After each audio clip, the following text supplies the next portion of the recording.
Hello and welcome to Design Chat, the best live design discussion on the internet. I'm your host, Ryan McGovern. On Twitter, I'm at Hoobajoob and at Design Chat. Every week we get together and we bring some of the coolest celebrities and interesting people who are doing interesting design things on the web together so we can group as a design community and break down corporate and competitive barriers and just hang out and have good conversation. So tonight, Mr. Rick Valicenti, golf clap. Design legend has tweeted many a times in the last couple days. Thank you so much for coming. We're honored to have you. My pleasure. I didn't have to go very far, so it's easy. See, that's a good thing. And I was kind of thinking about that this evening. We are not, our location is very not far away from each other right now. So we potentially could have done this on the same camera. But what's cool about this is that we get to share it with everybody on the web who happen to be anywhere in the world. I saw AIGA Honolulu in the chat already, and I think we've already talked to somebody from London, so this is a cool little experiment. That's great. Okay. So, aloha, AIGA Honolulu. Is it? You got to do it down there. You got to do it by the chest. So usually we just kick this off by maybe doing a little history for people who aren't familiar with you. I don't know who would be unfamiliar with you, but just in case, give us a brief history about who you are and what you do and why you do it. Okay. Well, I've been practicing, and I underscore the word practicing design quite some time. I came to the Chicago design community in about 1978. And maybe it was just a little bit earlier. It was maybe a year or so earlier.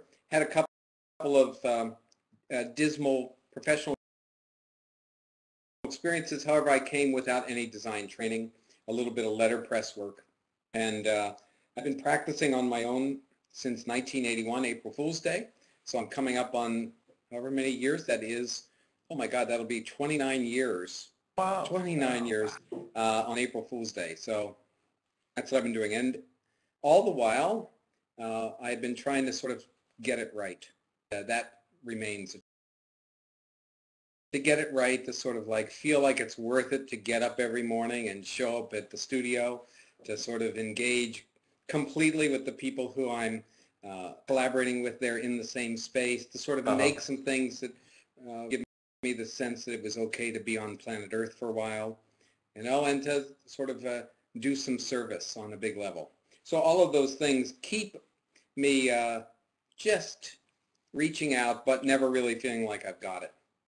So I know that Milton Glaser might tell us that he's in Act 3. I'd like to think that I'm sort of just stepping into Act 3, and hopefully in Act 3 I'll figure it all out. That's my little history. Is it possible to have it figured out? Is that even an achievable goal? No, I don't think so. I actually like to just bait myself with that, but the truth of the matter is it doesn't happen.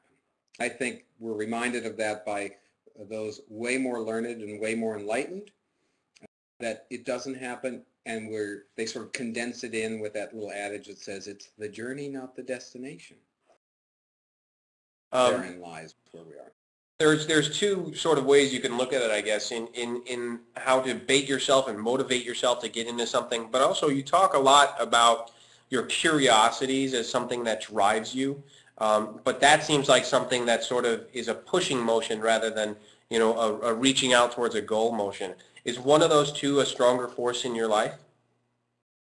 Well, certainly having curiosities and interests, that's what makes us valuable. That's as valuable as sensitivities and sensibilities, you know, intuition. All of the kind of abstractions are fuel.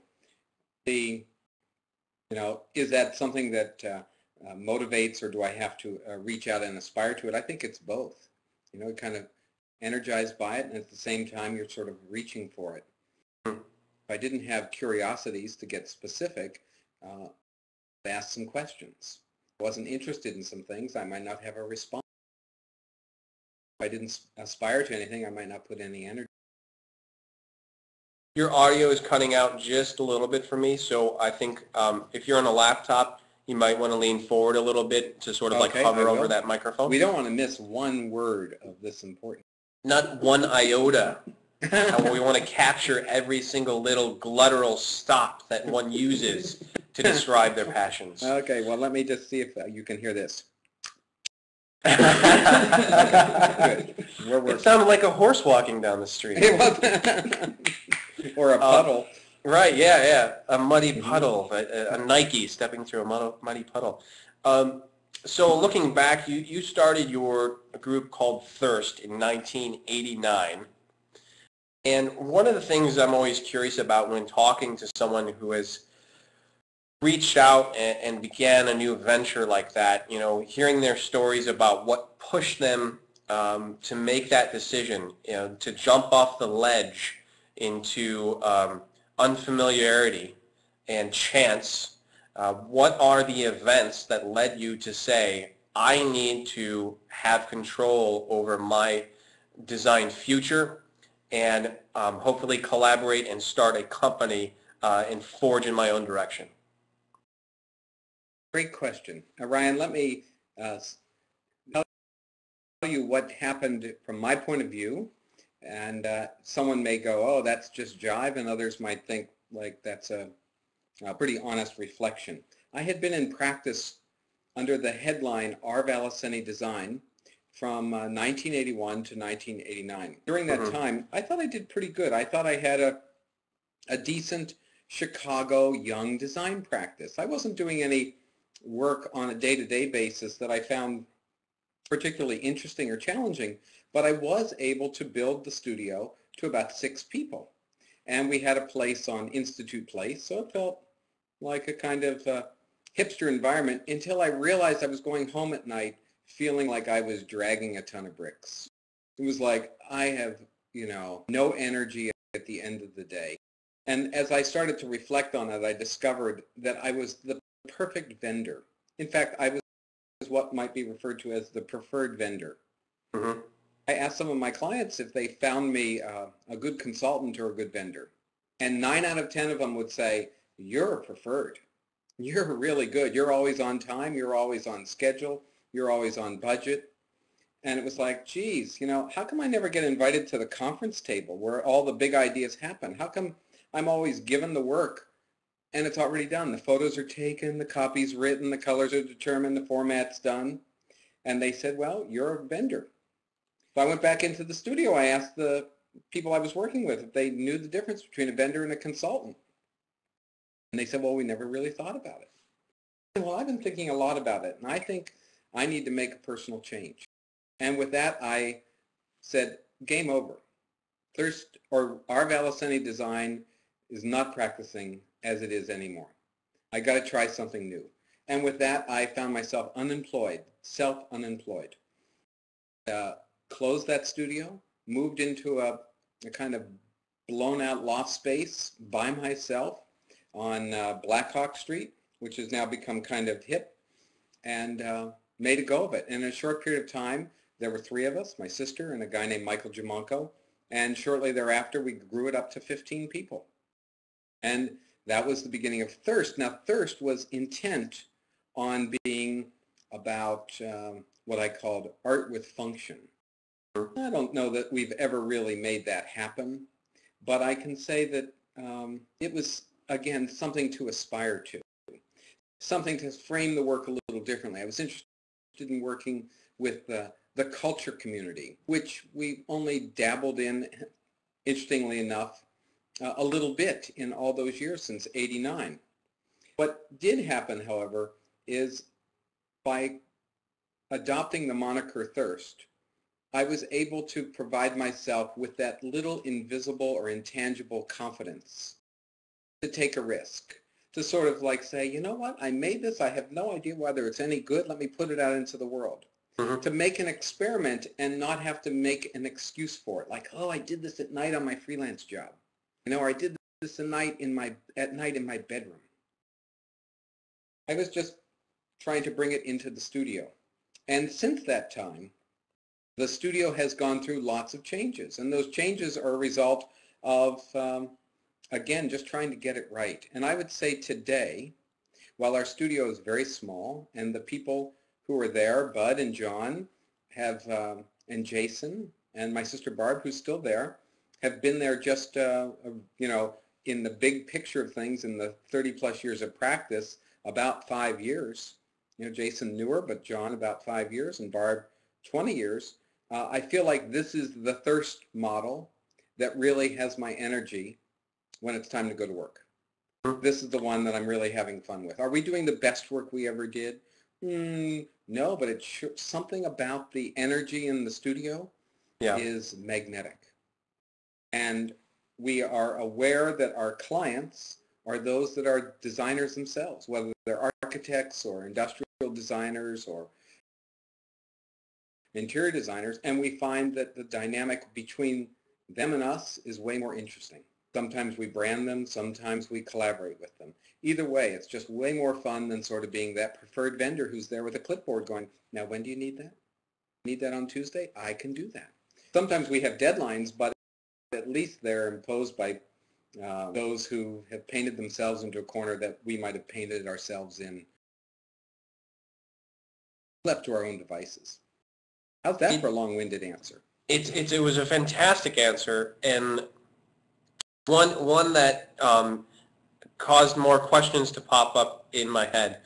It sounded like you were at a point where you knew and you understood the way you were operating under your current roof, and the culture that had been cultivated by the group of people who were collaborating in your our Valicenti office, that you knew at that point that there was no way that you could internally sort of create a movement and change the way things were operating, that you had to shut it down, completely scrap it, tear the piece of paper out of the notebook, crumble it up, throw it across the room, and start with a fresh piece of paper. And that sounded like it was the only way that you could change the culture and the identity of who you were and operating as a design consultancy. And it sounds, that's a scary thing. Not many people can take that jump, scrap everything that they've worked for. People see that as a total success. You've got an office, you've got people working, you've got accounts, there's money going through, but you didn't see the numbers and the bodies as the success part, and that's really interesting to me. Well, let me also say that back then, the people who I was working with today have really good jobs. It was a group. Maria Grillo was there, John Berg, who's at McKinsey, a guy named Craig Davidson, who's now in Minneapolis.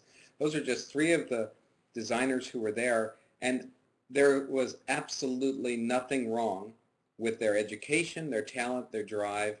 It was really where I was leading the group, and I think I was just too young a design manager, too young a principal to sort of see it as a big picture. I probably could have got the campfire together and said, you know what, let's rethink, let's redirect. Today, I think the conversation is way more collaborative in that vein, but I was not of the age or the consciousness or whatever it was to sort of make that happen. So it was a big change internally, but also externally. What were the major lessons that you had to teach yourself in creating relationships with your clients to change the atmosphere and the understanding of what it was you were going to do for them? That's a really good question. I think there were two lessons that are big lessons. One of them was a personal, and then the other one was the external. The personal lesson was that you can take these risks and you can just trust in them. That was the big one, like trust that it's going to be okay. Trust that you know how to make a living for yourself. Trust that you know how to collaborate with good people. Trust that you know how to attract the right kind of opportunities. Like, okay, that I'm reminded of constantly. It's a hard one to hang on to, but it's an easy one to be reminded of. And then the second one was to be aware that if you make one of these decisions and in your words, not in my behavior, tear it all up and throw it all away, you're really fucking with the livelihood of some people you really care about. And I'm aware that on any given day, it's really, really important to know that it's not just my life's work. It's the life's work of those who I'm with. You know what I mean? It's our life's work. It's our life. It's our work. So let's make it as kind of cool and special and rewarding as possible, and at the same time, save a little part of that day so we can go home and be with those who we love, who are not in the studio. You know what I mean? Raise a family if that's on our agenda. Make it home. Just a couple of notes for the audience. If you haven't been here prior for a design chat, what we do is we do about half an hour to 45 minutes of conversation between the two of us, and as you guys are asking questions in the audience and the chat room, we harvest those questions. Do not hesitate to ask questions and comment on things while we go along, because we take those questions at the end of the chat and we will serve them back up to Rick, of course giving you credit for those questions. I will not say I was awesome and came up with all of them. I might think about it, but I won't. Just moving along here, I kind of lost. I had a question in my head right before I started going my diatribe there. Oh, one of the subjects I really like to talk about is the sort of dichotomy, separating the idea of business and all the other like BS that you have to deal with, and trudging through that part of what we do from the creative side of your brain, and how you're able to function and operate in that world. And I know that you do a lot of personal artwork. You do a lot of things outside of the office to sort of keep your wheels going. Is it always sort of a modus operandi that you have to have that outside operation to keep your creativity in your business working? No, that's a good question. I think the idea of being creative doesn't necessarily have to manifest itself in a painted note card or a photograph that you take. It might be that you love to cook. It might be that you make some music. It might be that you love to dance, or you know what I mean? You love to go to theater. You love to go to the symphony. It's all of those things. It's just making certain that you don't put too much unnecessary pressure on that thing that you find yourself with on your business. I know I used to have the worst time where I sort of made a little more sense of it, and occasionally I still sort of sink into this dark space. I'd go to a design show, or I'd open up a design annual or a CA magazine, as you mentioned. I'd be crestfallen for like a week. It's like, oh my, terrible. And then it, sort of was pointed out to me that when I look at these sort of artifacts of a year's worth of acknowledgement from those who made it through the process, right? And they got there at the end of the process with a great artifact of it and went, high five, we nailed this one. We made something really special. We brought something good to life. There were a lot of people who did that in those design annuals. So then I started to go through and go, okay, let me go to the index page and see how many examples of this sort of success came from those who I really admired. How many did Greg Samada, Carlos Segura, or Michael Vanderbyle, or Paula Scheer put forth, or Lorraine Wild? And for those who were at that time entering competition, you could go, oh, well, they only did like 4 things that year that made it to the show. It's like, well, shit, I got 4 things in my portfolio this year. It wasn't such a bad year. I'm not such a bad guy. I got some talent. And so then I started to like get over it. But that little, title under my name that would say designer, like that was a big cross to bear. So finally I just said, you know what, enough of this title stuff. And, I think it's important at some level of one's career. My career, I just sort of want to like show up at work. But to your question specifically, I would just say I would like to surround myself with those people who are alive. Mm-hmm. That's just it. Just be alive. If you're cooking, if you're sewing, if you're fishing, it doesn't matter. Just be like fired up. Alive in the sense that they're experiencing life and they're not sitting back and they're reaching out and pushing their limits, as opposed to alive in the sense of they're just sitting there like a lump, breathing the air that you should be breathing. Well, yeah, or they're just sort of like stuck up in that little small turf that we define as design. Now, it's really fun to sort of be in that turf and see what's happening and to challenge ourselves and measure ourselves against the invention and the discoveries that are out there. but there is just a little bit more to it that makes us both interested and interesting. I think those are the dimensions that sort of bring sensibilities to. One of the things that I love that you do is that you spend a lot of time speaking at events and giving back to the design community, which you've participated so much. How early in your career did you sort of see that as being a part of what you do and who you are? Very early. I got to go back to a seminal experience I had. I'm probably very lucky in it, but it's one of those moments in my life that I haven't quite been able to shake. I finished graduate school after a couple years in a steel mill in Pittsburgh. Then I went to graduate school, studied photography. I come to Chicago. I land a terrible job at an ad agency, no windows, and I'm doing keyline and paste up. I last 6 months there. I'm unemployed again. I get another job at an insurance company, and one thing leads to another, and I get a job with Bruce Beck, who is a designer.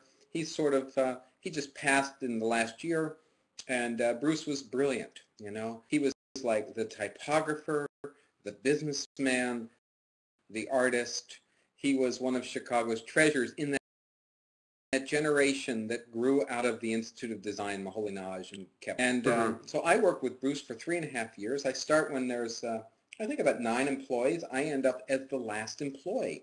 But in that 3.5 years, he has taken a guy who knew shit. He was hired as the darkroom guy, right? I was the guy making stats because I had a graduate degree, 2 of them as a matter of fact, in photography. And I have good hand skills because I studied painting and drawing. I'm the ink guy and I'm the photo guy. I end up as his last employee, but during that year, I am also the president of the STA. Now, go figure. Bruce Beck has sort of taken me, a kind of fungible, malleable guy, and he has exposed me to so much. I think I'm on a roller coaster. He has introduced me to people that I never imagined, you know, his colleagues and the colleagues who were younger, and he's found a way to get me introduced to the board. I donate time to the STA on 100 shows with John Greiner. I find myself as a VP on the board, and then in that last year, the VP to me is Robert Bogle. There's Jay Doblin, John Massey, myself. It's like, oh my God, and I'm the president? Bart Crosby, I think, was there, and there was one of the Cagney McDowell guys.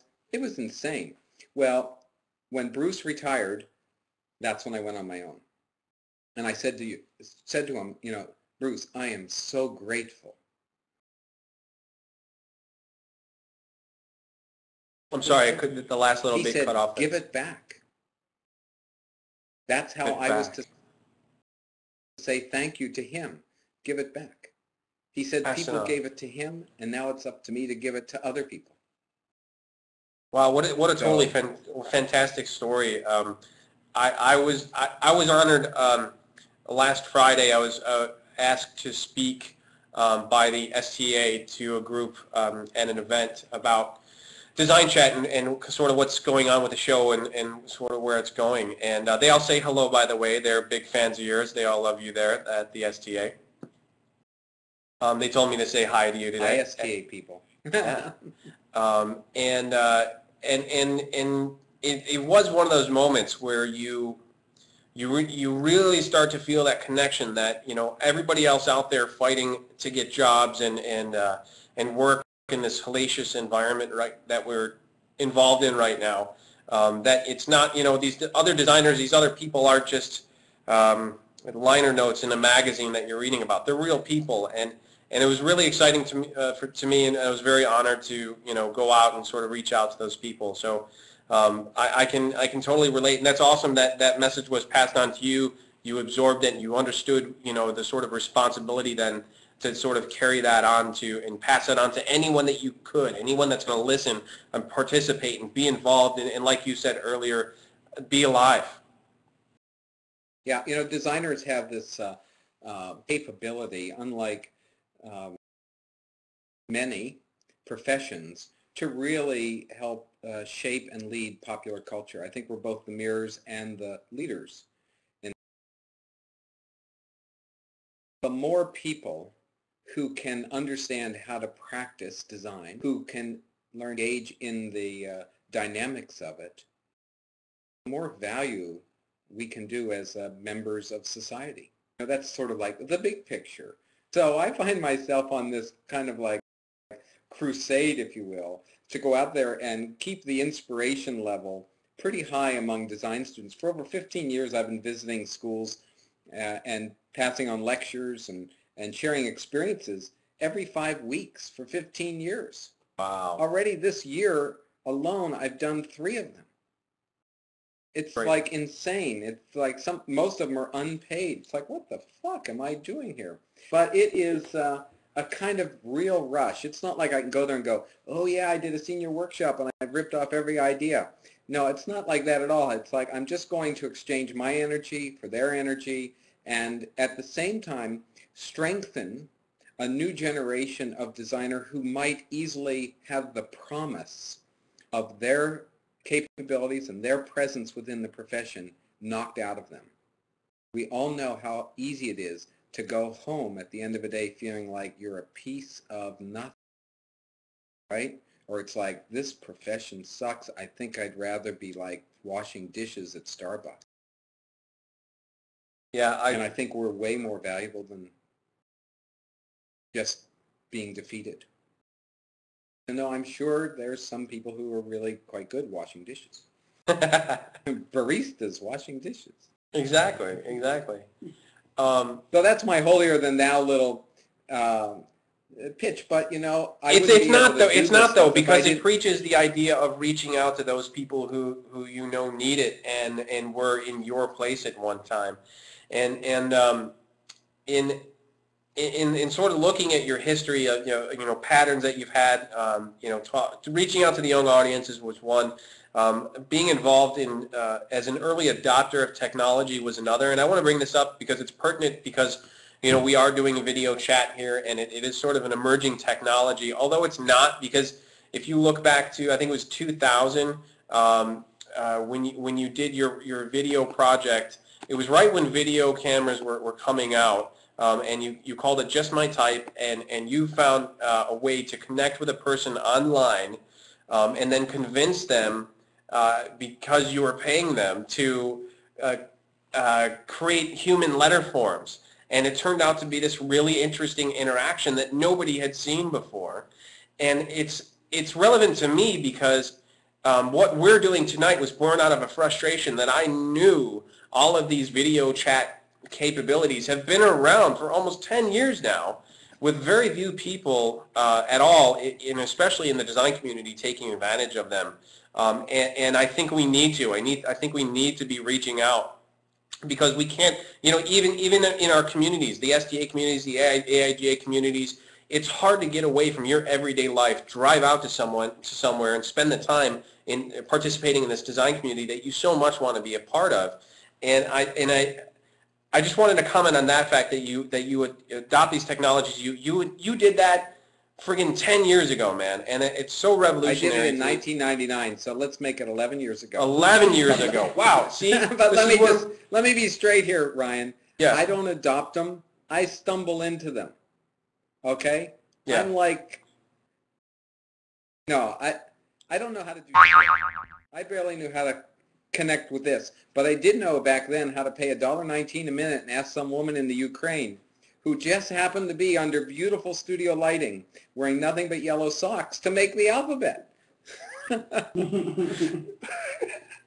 That's, if I could have been a fly on the wall, and which leads me to the next question. Maybe what we should do, that video has not been seen, and my colleagues would probably wince if they heard me say this, so I'm going to watch these guys wince, or at least I'll watch them virtually. We should probably consider just posting that on our site tomorrow for just 24 hours. Yeah. Yes. We have a little clip of that we put together just for the archive. But it was done, all we did was take the VHS, because there was no digital file anymore. Yeah. Take the VHS and copy it, and then we put them side by side like this so you could read the captions. Because all it was 356 screen grabs. Uh-huh. It wasn't really recorded screen grabs, just sequenced in the order that they were taken. And with the little real type put at the bottom. It was kind of goofy, but I remember honestly, I really feel like that's I feel like that's the sort of precursor 11 years ago to DesignChat and what we're doing now. And which leads me to the next question. Have you yet participated in chat roulette? Oh, no, I heard about this. In fact, Bud just told me about this the other day. I think that's fascinating. If you're not familiar with chat roulette, anybody in the chat room, we actually previewed, and I turned the camera on the audience on Friday night at the STA meeting and tried this a couple times, and I'll explain that in a second. But chat roulette is where so all these computers have cameras built right into them now. You log onto the website, you can see yourself. You are broadcasting video almost right away. You can choose to connect with a person at random. Anyone in the world can pop up in your video camera and you're instantly talking to them. So what this does is creates a lot of interesting interactions, not all of which are fun or good or healthy for the eyes, which is exactly what happened, Rick, on Friday night. This poor audience, I warned them. Rick, I warned them. I said, we don't know what's about to pop up. And I said, oh, we're going to try this as a video chat experiment because this is what's going on right now, and I want to get you guys involved. Very first one that came up, it was the crotchal area. It was covered, but it was a man's area. Second one, it looked like a sock puppet. I don't know what was going on, and then I cut it off. I said, now you've had a taste. We're moving on, and that was the end of it. Well, to your credit, Ryan, let's just take a look here, and let me just put on my professorial hat for a minute and ask this question. Is chat roulette actually an indicator that we should be really kind of sensitive to? Is it a reminder for all of us designers who are making the impressions out there, be it analog or digital, that in the moment you put your design in front of someone for the purposes of marketing or the purposes of delight or the purposes of changing the world, are you not sort of being evaluated in that split second? And if you are being evaluated in that split second of like, will I pay attention or won't I pay attention? Mm-hmm. Just zip it through. Chat roulette is really kind of a reminder of what it is we need to do without showing our crotch, How is it that we can command somebody's attention? What is it we need to do to sort of sustain interest or at least be there with a message of value? In your notes to self project that you did, which if anyone hasn't seen it, definitely go look it up. There's plenty of it out there on the web to look. Do Rick Valicenti, Notes to Self, do a search. Not now, do it later. One of my favorite sort of phrases that you had in that was in one eye, out the other, which is really what we're talking about here. We're talking about the amount of visual noise that we have to deal with on a daily basis. And as a designer, how do you compete with that? How do you get your messaging right? How do you get your images right? How do you get it placed in front of the right eyes at the right time and all of that? And it's an uphill struggle every day for designers to compete with all of this visual and audio noise and what have you, and all the Twitter streams in the world that are coming out right now. And the question I want to pose to you on the subject is, how do you filter your daily life? The tools that are becoming really important to us right now are the ones that allow us to turn off the junk that we don't want and only bring in the things to our life that we do want. What are the filters that you use right now? Oh, that's a good question. I don't know what filters I use. I just know that I find myself often, in moments where I should just be relaxing, pulling out my iPhone and like, seeing if someone texted me. Say it again. You were dropping off there. You're pulling out your iPhone. Just like pulling up the phone and going, okay, who wrote me a note here? Who's writing me? Let me check the news. Let me check CNN on my phone. So I think I haven't done such a really good job. I was going to the symphony last night, and my wife and I are in the car, or in the taxi, and we're driving down, and about halfway there I pulled out the phone just to see if anyone had left me a message. And I thought, this is sick. And she reminded me, she said, that's sick. Put that thing away. I am very guilty of the same thing. Part of the hazard that I brought upon myself by creating this forum and this opportunity to talk is that I get very excited when people contact me about it or comment on anything. And a bad habit is the same thing. I'm driving and I'm pulling out my phone to see if there's the next piece of information that's come up. But one area that I have been successful in is filtering into my life all the ideas and noise and visuals about design that I want to see. And I'm a glutton. I'm an absolute glutton for anything that I think is eye candy or has an interesting idea or is done by a designer that I like or any of that. And for me, that's a lot of fun. But I'm also successful at cutting out the junk that I don't want to hear by not bringing up the websites I don't need to be seeing, and it's hard for me to even claim that because I constantly have tabs open all over the place, but it's really interesting, and I feel better now that I know I'm not the only one. You're not alone, but but we can come back to this. I just am, again, so consciously aware that we, as designers, we have this opportunity to really find out how best to make those messages of value as opposed to messages.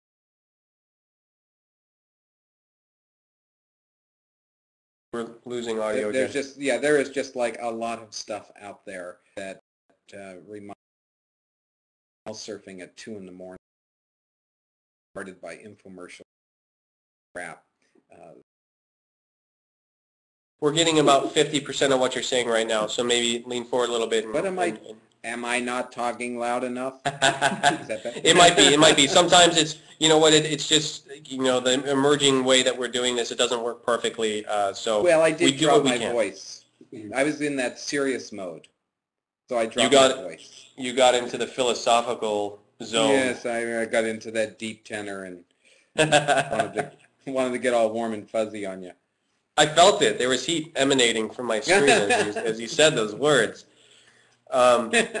So like you said earlier, you do spend a lot of time going to these design conferences and talking to students, and I had that experience with you. You came to Northern Illinois University and spoke to a group of students that I was a part of. And one of the questions I remember very specifically that I stood up and had the courage to ask at that point was about music and the idea that I know in music in my life it plays an integral role about how I'm feeling and what I'm producing and how I'm creating visuals and that sort of thing. And the question I posed to you was, is that the same experience for you? And if I went out to your car right now and opened up your CD player, what would I find? And so flash forward, what's on your iPod? I remember that question. You really? You're wearing an AC/DC t-shirt. I think I was. It's very possible. And today it's Fraggle Rock. See how I've progressed? I'm going backwards, actually. Was there a question in there that I was like ignoring? So music. What's in your iPod? What's in your CD player right now, and how does that play a role in your life and your design life? The most music I listen to is the music that I hear in the studio. So the question is, what's on my iPod is really what's on everybody else's iPod. I sort of like that. I will say that, like today, in the back of the studio was Grizzly Bear playing, and I thought to myself, oh yeah, I've heard that song, but I must admit that well, it doesn't matter. It doesn't matter. The Grizzly Bear thing I really love, and I love the Alison Schulnick work. That she's the artist who animates with claymation their videos, and so I recall. In fact, it's right up here, right up there, is an Alison Schulnick skull. Would you like me to pull it down? This $1 piece of art that I invested in. This is awesome. We're getting a tour of what's in your personal space. Look at that. That's fantastic. Isn't that fantastic? Yeah. Don't let me break it here. Plunk, crash, Ryan gets sued. Stay there, Allison. Stay there. Well, I love this woman's work, and I love how visceral it is. I saw it in New York at Chelsea Gallery and bought it, and Even though I haven't finished paying for it, I've got it on the time payment plan from a gallery in New York. I bought one of her paintings of the little green men that she has in that grizzly bear video. And so I'm waiting for myself to finish those time payments. It's sort of like buying a car, except being unable to drive it. So then your audio experience will directly correlate to a visual experience that you had and bounces off of each other. Yeah, I think so. I guess at one point I was, it doesn't matter. I listen to whatever sort of comes my way. Last night Rick, I heard it does fabulous matter. music at the symphony. It does matter? I guess it does matter. I don't know. I never sort of find myself running out to the music store. Or I have an account at iStore or iTunes, but I usually don't buy anything. Gifts come to me, but I don't buy anything. I think, Rick, now that you've mentioned that you do have an account I'm sounding at the like iTunes. a loser. No, you're not. You've got your account at the iTunes store. You know what you can do with that is you can subscribe to a podcast called DesignChat. And every week it costs money. It's free. All podcasts are free, and every week that we publish one of these, it will be automatically downloaded to all of your mobile devices. Oh, that's shameless great. promotion. Okay, I'll do that. And that shameless promotion here is okay. Carolyn has just told us from Northern. I recognize Carolyn. That it's okay to be shameless and to be a promoter.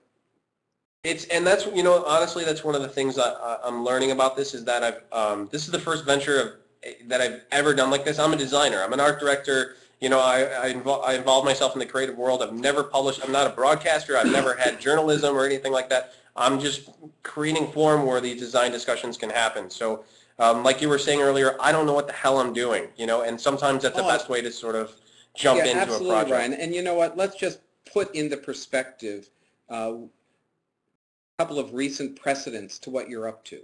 Sure. Okay. One recent precedent is certainly Rudy Vanderlands, who comes to this country curious about design, starts to pick up the phone and call different designers in the 80s and record those telephone calls, transcribe them, and design around them. His wife makes the fonts, he makes the layouts. Then along comes Armand Witt. I remember when Armand Witt was a young guy coming out of the portfolio school in Atlanta, and he writes letters. I'm sure he wrote letters to designers in all the cities. He writes a letter to me, dear Mr. Valicenti, that kind of thing. I'm a young guy. I'm out of the portfolio school. I'm going to be in Chicago. Can I come visit you? I said, well, Armand, I'm actually 40 miles out of Chicago. I'm in Barrington Hills. So he comes, and sure enough, we socialize. And he came more than once. And it was like this young guy was so curious as to what the scene was like, he found himself writing on a little blog, which turns into Under Consideration. So who knows? You're going to be like the rock star here. You're the next in a line of contemporaries who are broadcasting. You're the new Debbie Millman. I'll start wearing lipstick tomorrow. You can get one of those Lady Gaga wigs. I will, and I'll get her cat eye glasses too. Yes, and get the I'm a big fan of what Debbie Millman does, and very. Absolutely. I respect all of what she's created and given back to the design community. And you're right. It has directly inspired what we're doing tonight, so that's a lot of fun. It's our for me. oral history. It's sort of extending the campfire. We're able to share experiences, and some people go say, "Oh, that's fantastic. That happened to me," and others will say, "Ah, that's bullshit. I don't give a, I don't give a hoot." It's like, great, but at least we're sharing. And at the core of it, it's that spirit of generosity that I think defines a good designer. It's that fearlessness to give your own sensibilities, to engage in a process of collaboration, to share an idea no matter what part of the process that idea resides in. Is it half-baked? Is it fully formed? Is it just a sketch? And to just embrace somebody else's response to it. And that's what we're doing, man. And in that spirit, I've got a couple more questions for you, and then we're going to switch gears and we're going to start taking some questions from the audience. So one of the other subjects I wanted to hit, one of the things I wanted to talk about, it's a question that I've asked on a number of these already, is do you currently have a guilty pleasure website that you find yourself visiting every day? Yeah. See, again, this is a reaction that I get. There's a pause, and there's a laugh and a giggle, and that means, yes, it's true, you have one. So share with us, Yeah. please. Well, besides YouPorn, I think it's ESPN. Number one and number two. In no particular order. No, really, right. I'm a sucker for the ESPN homepage. I don't play sports, but I always sort of like plug into a sports moment at the end of every season so I can act like I know what's been going on all season. And any right particular sport or any everyone. I'm sort of like the playoff guy, you know. If there's playoffs, I know about them. If there's free Rick Valicenti, the fair weather fan. Yeah, only. And last night I was at the symphony, and at this dinner, it was an architect who had put together a salon of friends. And the guy across me was a lawyer. And he was asked the question in kind of salon style, like, what are the four most interesting places in Chicago? What are the four Chicago treasures for you? And he said, well, Millennium Park, the Chicago Symphony.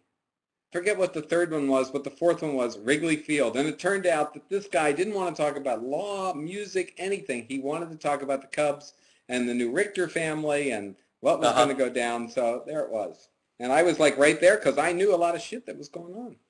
Because of your relationship with ESPN, and that's fantastic. That's right. You shouldn't be embarrassed about that. That's fantastic. Yeah. My last and final question is, what is currently on your visual radar? What's happening around you that is intriguing you and making you ask more questions?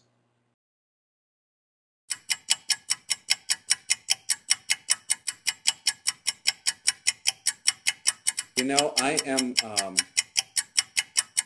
just so kind of psyched about the stuff that happens with data.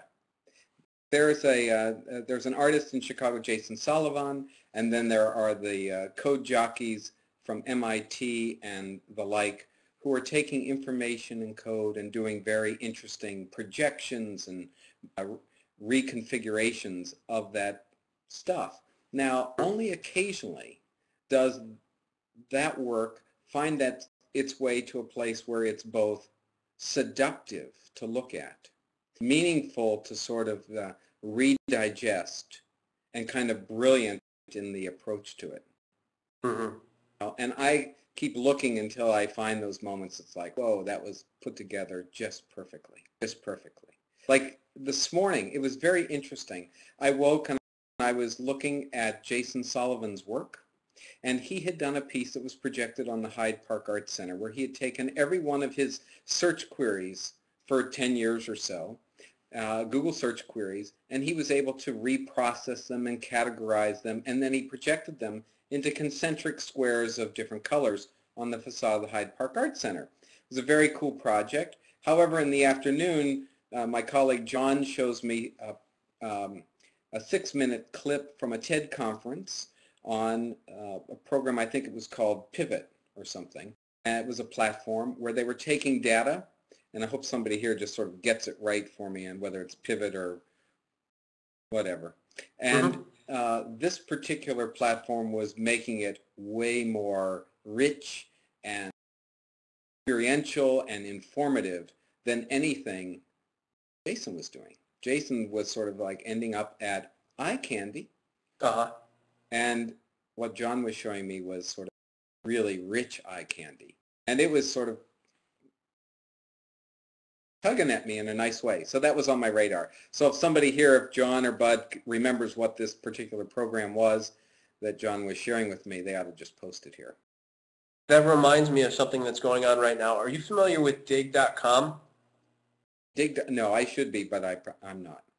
Dig.com is a social news networking site. So the main idea is that it's a social site where people submit articles or links to things on the web, and then those links are voted up or down. The ones that have the most amount of votes rise up to the front page so that everybody can see them and participate in them.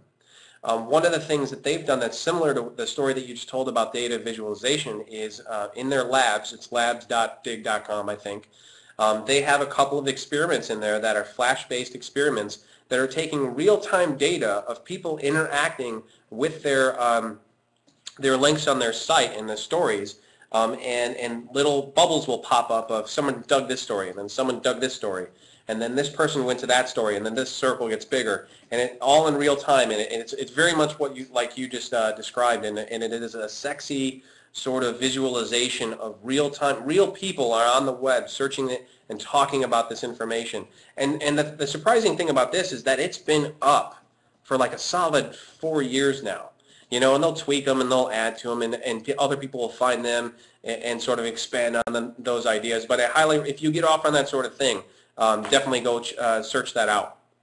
Good, and I'm glad you used the word sexy. That's a word that Lorraine Wild uses when she talks to me about design. She likes to be incredibly intelligent and conceptually sound, but at the same time, look sexy. It helps, doesn't it? Define that however you want. Right. California now. Those sexy Californians. Sexy California people. So are we going to go to the live audience? Let's do that. First question tonight comes from Andy M. That wants to know, Rick, how did your work change after Thrist? After Thrist? Yes. Andy M., I'm confused by the question because I still am in that office called Thrist. I still carry a Thrist business card. But I can tell you this. My work, I'm wearing these glasses because we've gone to the new phase of the I like segment it. I here. like it. So I thought it was time to have a costume change. This was the easiest one. I feel I'm looking around. I've got nothing. I've got some coasters that I could. some automation coasters there. That's all I got.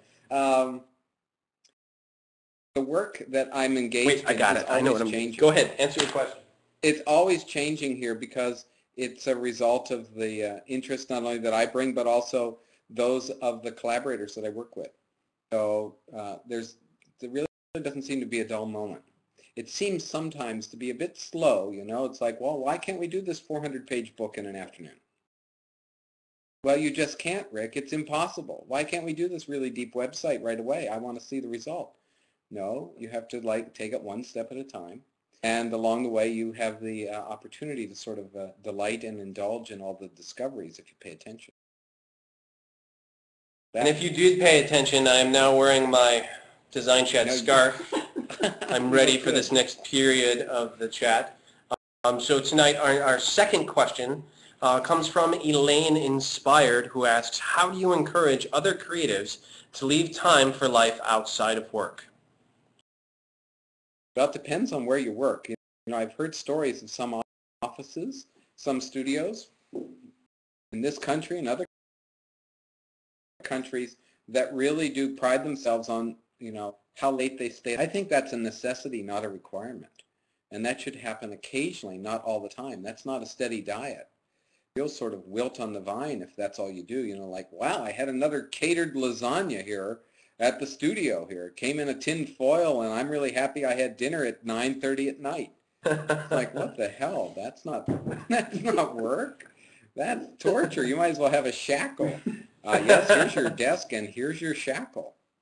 Now, I'm sure there's those firms that are out there, making annual reports or big-scale projects, but, it didn't happen all the time. Third question from Torpedo Vegas.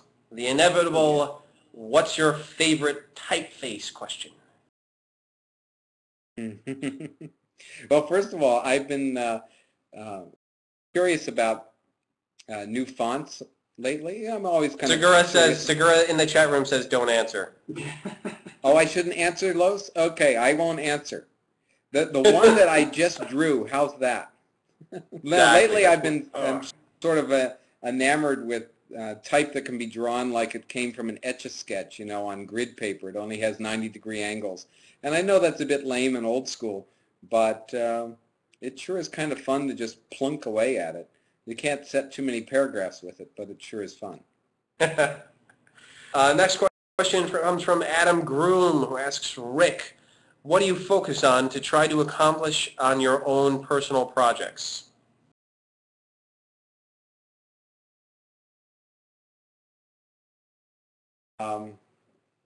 My own personal projects, tend to come from a deeper space. While some of them end up looking and behaving like pranks, and that's a word that Stefan Sagmeister assigned to me. You know, your work kind of looks like pranks, but he says, I know it's not. And so I, thank him for that. It usually comes from a place where something has happened in my day-to-day, and it parallels or it collides with that which is happening at the office or at the studio. And like the notes to self is a recent example where it is the exact opposite of precision. In the office, we find ourselves like detailing work to quarter point increments or less. Like, my God, that is like so painful to be just like putting your nose against the screen. You have an oil spot right there in the center and you're just like looking at detail. Notes to self was just the opposite. Sumi ink on white paper, there's no undo, it's totally additive, it's never subtractive. Add gravity to it, and man, you have to be making some compositions on the fly. Another issue was, kind of a social awareness. Here I am, young professional out there trying to sell design, trying to sell intelligent design, and boom, all of a sudden I can no longer say intelligent design. Like, damn, I'd been doing a lot of stump speeches with that, and all of a sudden it's appropriated by the religious right. Yeah. And, couple that with the slowness of my fingers on the keyboard with InDesign as the shift was made, with my teeth grit between Quark and InDesign, and all of a sudden it's like it's time to figure out how to automate this stuff. I want some smart people to take the book of Genesis and turn it to binary code and swap every one with a Pepsi 1 can. That's intelligent design. And every zero with a Coke Zero can. Now that's even more intelligent design. And all of a sudden I have a comment on the red and blue states in America, the conflict between them. You just sort of layer those things up and you go, that's fucking cool. Did you ever get contacted by Coke or Pepsi about that project? And what did they, if so, what did they have to say about it? No, they never did. I think they were afraid. Maybe they will now, but they never did. No, right, the only people who did contact us were Adobe, and they were curious as to how we did it. And really? Yeah. Well, that's fantastic. So you had to teach them how you figured out the way to do that. Yeah, in fact, it may be somewhere on the web in a long interview. John and there was a young guy at the studio, a programmer named Rob Eargang, and they were the ones who did most of that back-of-house work to bring it to life. And it has changed in many ways the way in which we approach our design work, our own production side of design. The Notes to Self book, that has 400 pages or 400 plus pages. It has 570 some drawings in there. And believe me, those were not placed by hand. Those were automated. That's a very exciting exchange to hear about because of the struggle that designers have on a daily basis with these tools that we're trying to use so desperately to make our living and entertain ourselves, and how fast those tools change and evolve and mix, and then they buy a Macromedia, and then all of a sudden Flash is changing and all that. And it's very exciting to hear about an exchange where we were, as you were as designers, teaching the creators of these tools how you had decided to use them. And it wasn't how they had let's make certain you don't up. Put the word you there, because you equals Rick in this context, and it was never me. Again, I don't know how to do anything. I've now learned how to change an X-Acto blade. It's baby steps, Rick. It's baby steps. Baby steps. I know. I'll get to it. Yeah, I'll certainly learn how to use Command-Z soon. So Lost in Print wants to know what hobbies make you alive outside of design, other than what we've already spoken about. Well, I will tell you, I have, this sounds really silly, and I could bring them in for their world premiere if you'd like, but we only have 2 minutes. I have 2 dogs.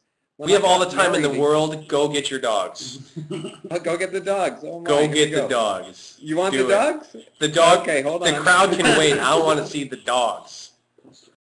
While we're waiting, everyone in the room, post your Twitter account so we can all follow each other on Twitter and keep this conversation called Design Chat going. When we started, this is how we did it. It was all on Twitter. We had a 3-hour, once-a-week discussion on Twitter, and we used the hashtag DesignChat. Use the DesignChat hashtag. Use the design hashtag. Start listening to people who are talking about design, and participate, guys. Really get involved. We now have all these free tools we can get and use every day, and that's very exciting. The next question that I want to ask the chat room to do is put what city you're currently in. What country are you guys in? Do we have dogs? Okay. So this is, her name is Rue. I'm not a dog. Rue, hey. Hi, Rue. Where you are, Rue. What kind of dog is Rue? Rue is Toto. She's a Cairn Terrier, and she's dark, so we can't. She's really very dark, so she is a shadow. There she is. I see a tongue. I see a pink tongue floating in the screen. Yeah. And so Rue Rue's little. is joined by Dido. So here we go. I'm going to rotate the camera. And there's Dido. Hi, Dido. Also a dark dog. Hi, Dido. That's a baby Dido. Yeah. And so Dido's a Labradoodle. And as goofy as this is, Awesome. They're both rescue dogs. Yes. And as my wife Diane says, they provide 50 reasons to smile a day. Between the two of them, 100. 100 reasons to smile a day. Come on, baby. They also provide the occasional reason to say, "What the hell have you done on the floor?" That's so exciting. We get to start to see Rick Valicenti's dogs on Design Chat. That's so cool to see. Yeah, that. well, actually, we were thinking about making a sort of little book. They really act in kind of funny ways. So we were thinking of making like a illustrated dog book. And the other thing that we're really excited about, I'll speak for myself, enough for Diane. You turn 59 years old or 58 years old, and your body starts to get a little softer than it should. So she's been making spa breakfasts in the morning, and she calls it Diane's Spa Breakfast. And so usually they're just like out of the stuff that we have left over. It's not something exotic. And Right. Because she's an incredible writer and historian, she starts to riff as if she's writing the Martha Stewart cookbook. And there I find myself typing away these recipes and photographing the food offerings with my iPhone. So that's how. Does she take reservations? Can I make a table? Yeah, that's right. for We're four going in to the have morning? like Diane's Spa Breakfast. Come on I over. love it. I love it. You should tweet out those images when you take them in the morning. I should, huh? That's what I'll do. Yeah, some of them are really goofy. You go, you ate that for breakfast? That's That's terrible. The dog should have that. But but usually it's fun. awesome. A great insight into your daily life. That's really special that you shared that with us. Thank you. We've got a couple more questions here, and then we'll wrap it up. We're not constrained to an hour. Now that we're broadcasting on our own website, we can be here all night if we want. So a couple more questions, and we'll get going here. So next one is from Garific, asks, Rick, do you always feel a need to educate clients about design? Is that something? Now you mentioned earlier that your clients are also artists or creative, or they already understand design. Are all of them like that? Every single one? No, absolutely not. They all get design, but the education happens, at least recently this week, I can share a couple of experiences at the detail level. For instance, an architect sent some type. They had commissioned another typographer to do a wall mural, and the wall mural was commissioned in the spirit of Lou Dorfman's CBS wall, except they were going to take that type that was running this way, and they were going to add to it the rest of the sentence. Like Lou would say beef, and he would say sandwiches or whatever, corned beef. And they're like fitting it in like corned beef is served here and blah, blah, blah. And it was a very tight piece of typography. That's a bitch to do. Not everybody can do that kind of type. And I think the person that they hired, with all due respect, had not taken Type 101. And so the architect was asking me on 2 occasions for critique. Mm-hmm. And here I am talking about X height and explaining what an X height is and justification and hanging punctuation and blah, blah, blah. And look at this ascender and look at this descender collide. And there I was teaching. Yeah. So he must have been taking all these notes. 2 days later, another sample comes in. This is, I'm on in Phoenix at the end of last week. That's why I couldn't see you at the STA. Yeah. And he wants to know what I think. He says, you got to call me. Don't try to type it. And so again, for a half hour, I go off on the nuance. And I end up saying, and I don't know whether it was my salesman's hat or I was just sort of cushioning him from the sort of crestfallen moment that he will have when that person just can't get it right. I was saying, you can't do this, without really knowing. This is not for everybody. Right. Like kids, don't try this at home just because you got a computer. Just because you got Helvetica as your operating system font, don't think you can make Lou Dorfman come to life. A great piece of advice, and there should be warnings that come with these programs and these computers. Not everyone should be participating in these events. I agree not to do this. But on the same token, like in the same breath, I can also say that, I fight myself on this all the time. It's also a good thing that we're putting these tools in the hands of people who have not been formally trained. Absolutely. And cool experience can happen that way too. But let me go back to this question about education. There's another kind of education that I'm sensitive to in our studio, and that is helping the clients understand how to look at the work and how to talk about the work. You know what I mean? And so we find ourselves, today as a matter of fact, John and I were working on a presentation that he actually made as to how best to evaluate the process, how best to step into the process. That's education. So that if you introduce this sort of discourse or this framework for the conversation, then it will ultimately lead to places other than I don't like it or move it over here. All of those issues are so symptomatic of a lack of trust and a lack of understanding. You know what I mean? And designers usually walk away and they go, oh, the client made me do it. And I would, be quick to say, what'd they do? Put you in a hammerlock. Slam you down to the pavement. They didn't make you do anything.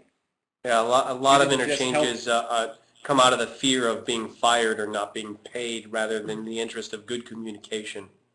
Absolutely. And, I think that whether that client is a trained designer or whether they're a trained business person, they really do welcome the moment where they can step into a conversation and the terms and the path within that conversation are clearly defined. They can navigate it, and you've helped them do that. That's a gift you give people. Very much so.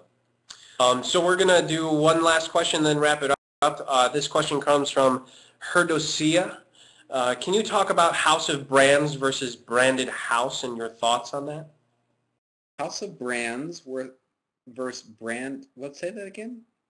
Versus branded house. I'm guessing they're referring to the project in where, and I remember this story. I don't remember where you told it or where I heard it. There was an intern that you had brought in, and one of the first, I think it was one of the first projects he worked on. We're talking about let me help. That's the suburban mall story. This is not House Industries, right? This is the project that Thrist initiated called the Suburban Mall.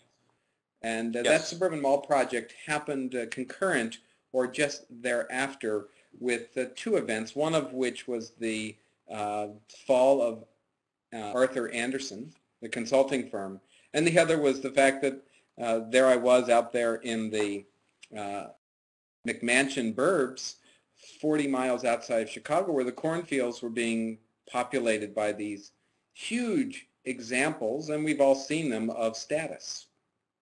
And a lot of them happened to go up for sale shortly after Arthur Andersen went out of business. One could only think that perhaps that crash and had sort of impacted the real estate market. But I was curious.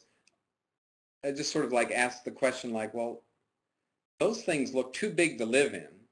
and they look too much like houses to be retail, but are they really representing this new space? So what happens if we just add graphic design to it? Do we change their meaning? Do we sort of shift the perception of status to the perception of commerce? And so I invited this young intern at the time. He's now a grad student at North Carolina State. His name is TJ Blanchflower, so we give him a shout out.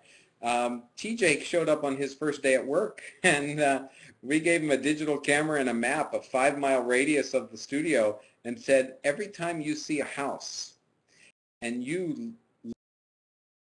look at that house and you go, oh my God, I want you to take a picture of that house. I don't want you to get out of the car, though. I want you to be doing it from the driver's side. And so all of his pictures, oh, and I said, don't come back to the studio until you have 70-some, I think 74 was the number, 74 photos. Oh, no. And so, of course, young TJ on his first internship is out there driving around Barrington going, oh, boy, I'm looking for the big house. He comes back. He thinks he's, like, nailed it on that Thursday.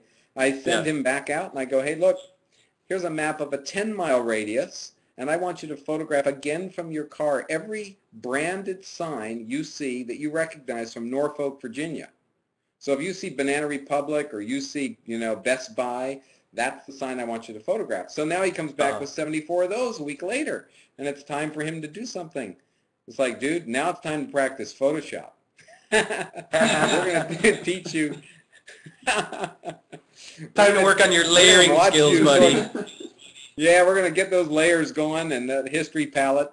And all of a sudden, he's now dealing with issues of context. And sure enough, he was able to take a house, for instance, that had a red roof, and he found the red roof in. It looked perfect. It was the perfect house. But at the end, it was a really great piece of social commentary. We added to it, before we published it, an essay by then a professor of architecture at the School of the Art Institute. His name is Bob McAnulty. Now he's at UIC. And Bob sort of looked at suburbia, and he looked at this phenomenon of status and scale, and we made a little book. We used an exciting project and an exciting interchange. Yeah, and a great note to end on. If you guys aren't familiar with that, definitely go out and take a look. Find those projects. Find any project that you can that Rick and his team at Thrist have worked on. Rick, absolute pleasure and a joy to spend time with you tonight. Thank you so much for coming out and participating in Design Chat. Guys, we do this every week. We're going to be back next week. We're talking to Whitney Hess, a prolific writer about web interface design. So come check us out for that. A couple of thank yous. Thank you to Samana Mason for letting us host our chats here. Check them out, SamanaMason.com. On Twitter, they are at Samana Mason. And Rick, we'll see you in the future, man. Hey, thank you, Ryan. I hope our paths braid real soon. Talk to you later. Agreed. Bye-bye. Bye now.